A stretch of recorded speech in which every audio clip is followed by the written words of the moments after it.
Although we're in Sterling Heights, I'm a bit too close to Detroit for comfort. Here we have a Taubman classic named the Lakeside Mall. When I arrived, I was beholden to a massive mall that appeared to be struggling, even without the mall walkers hour in place. And about a year after my arrival, Redevelopment was finally announced. Let's go for a walk around this mall that we will soon never get to see again.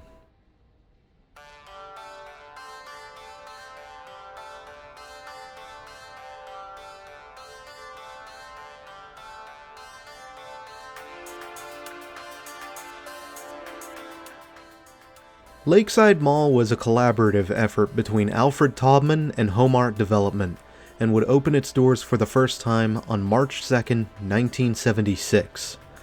According to a few newspapers I found, it would open with only 3 anchors: Sears, Crowley's, and J.C. Penney. But the J.L. Hudson Company would open in 1977 as a 4th anchor, and Lord & Taylor would step in to be a 5th anchor in 1978.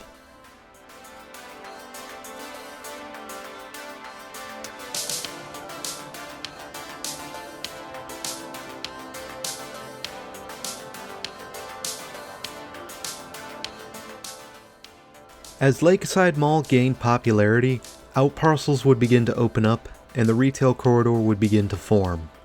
To put this into perspective, when Lakeside Mall was first built, it was in an open field that was once farmland, and that massive 8-lane road full of Michigan lefts was just a 2-lane service road.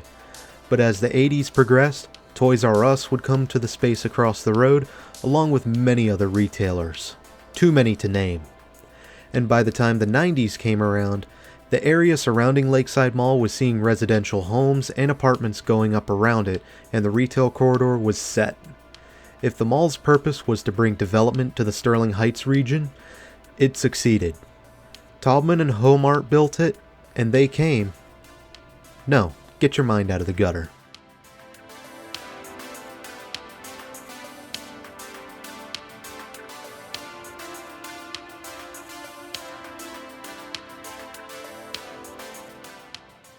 Sometime in 1988, Rodamco would take over Homart's share of the center, and as 2000 came around, Rodamco would get Taubman's share of the mall through what is known as an interest swap. Since both sides had shares in Lakeside Mall and the nearby 12 Oaks Mall, this would mean that Taubman would get full ownership of the 12 Oaks Mall, while Rodamco would get full ownership of the Lakeside Mall.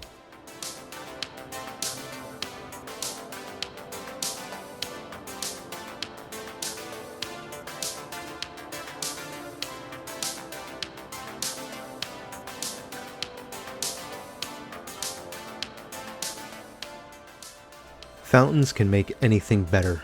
Fight me. In fact, let's take a moment to go down and get a closer look at it.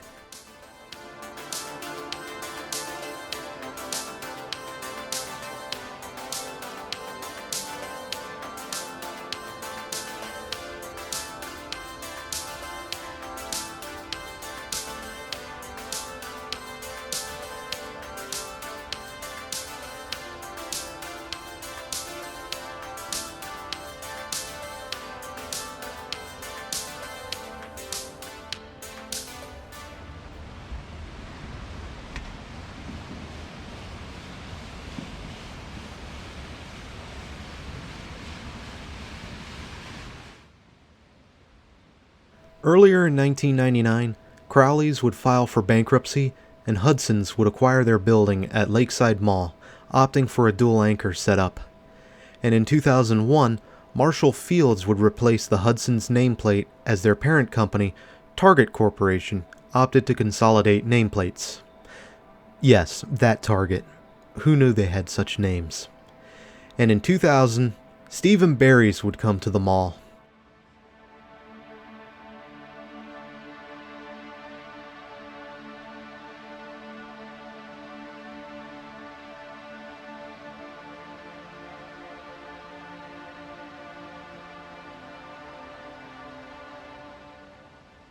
I really wanted to go for an elevator ride, but guess what?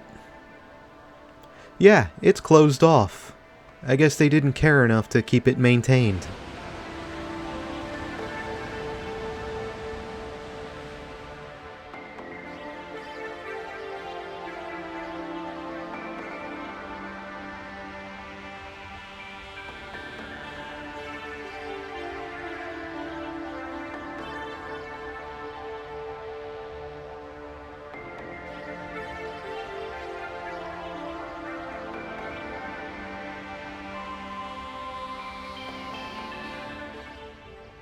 Around 2006, multiple nameplates, including Marshall Field's, were converted to Macy's as the parent company at that time, the May Company, opted to consolidate all nameplates under them and their acquisitions of Federated department stores.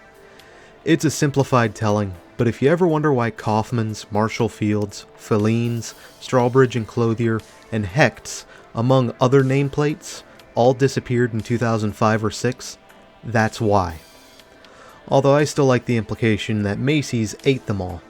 And yeah, their parent company kinda did. Back to the mall. With the mall still holding strong, H&M would open their first Michigan store in the Lakeside Mall that same year, and in 2008, renovations to improve pedestrian access and update mall signage were announced and carried out near the end of the year. Allegedly.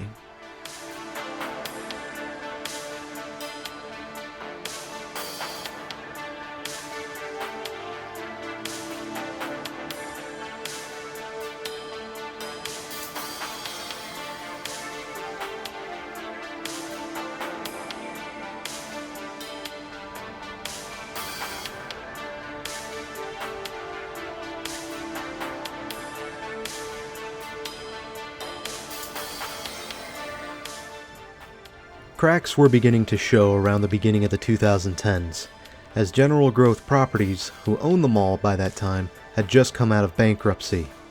Additionally, a new open-air mall known as the Partridge Creek was open and was beginning to draw customers away. If you want to get down to the nitty-gritty, besides the obvious problem of being near Detroit, Lakeside Mall was facing stiff competition and was beginning to fall out of favor. MC Sports, whom opened in the Sears wing in 2014 as a sort of junior anchor, would close in 2017 as the chain entered bankruptcy. In 2018, Toys R Us would become Toys Were Us, and Sears would get seared. Tenants were beginning to leave, and the city of Sterling Heights began exploring future plans for the mall property, including redevelopment. Oh, and back in 2009, Steve & Barry's closed their doors due to liquidation, but nobody really cares about that chain, do they?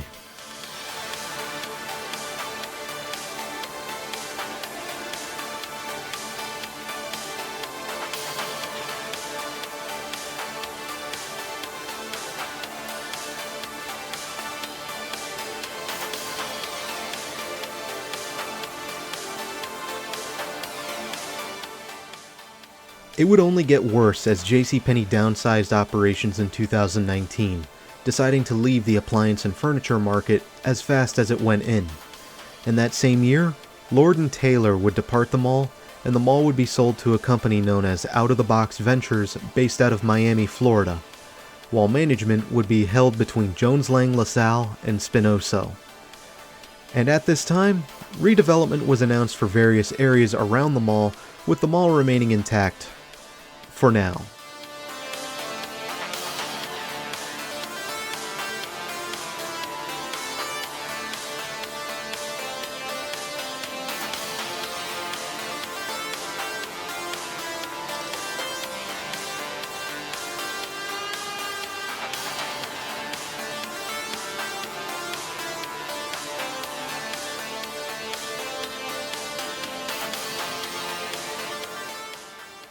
Plans for redevelopment were finalized in 2022 and were given the green light. The mall will eventually be demolished, and the end result would be a mixed-use development that looks like a fake downtown streetscape that's overgrown with kudzu, which does help hide how ungodly ugly these modern buildings look. If you can't tell, I personally don't like it, but then again, I'm not a TikTok star, which is apparently the target demographic for this redevelopment. Good luck with that, I guess.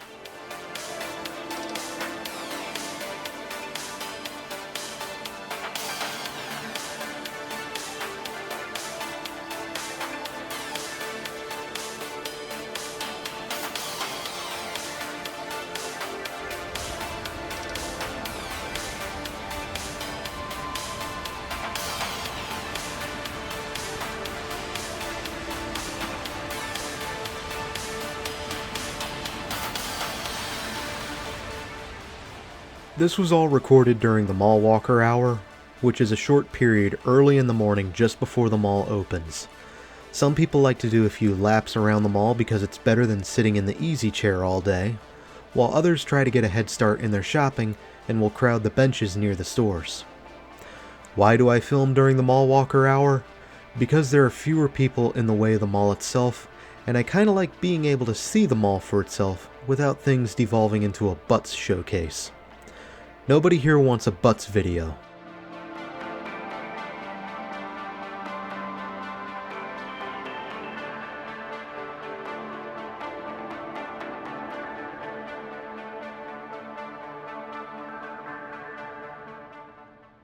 Now, before we go further, yes, there are a lot of vacancies even without the mall walker hour skewing things. And even then, the mall's closing anyway, so it's not going to matter. Now, for me, my mall enthusiasm comes more out of appreciating some of the architecture and quirks from the olden days. And to me, it just has so much more charm than most of the modern age.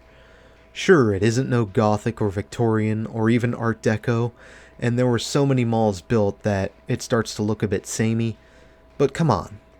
The angles here give this mall a funky layout, the skylights brighten things up, and the conversation pits and fountains, and even the artistic constructs break up the admittedly plain floors.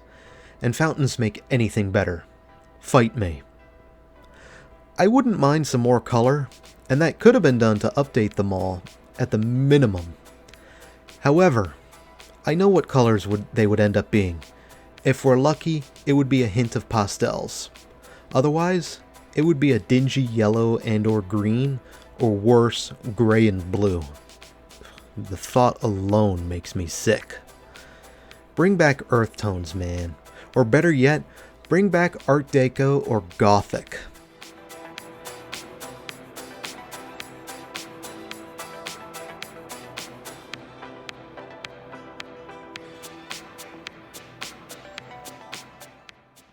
Well, I'd love to continue talking about the Lakeside Mall, but it is just about time to wrap up.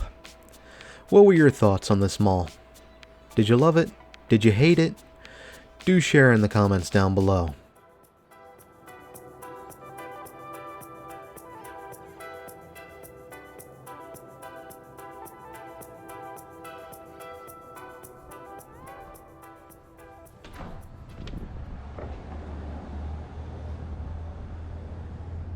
Well, thanks for having me, Sterling Heights, Michigan. And until next time, this is Doomie Grunt wishing you and the Lakeside Mall farewell.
I have only two good things to say about Detroit. One, your pizza is pretty good. And two, you guys aren't Benton Harbor?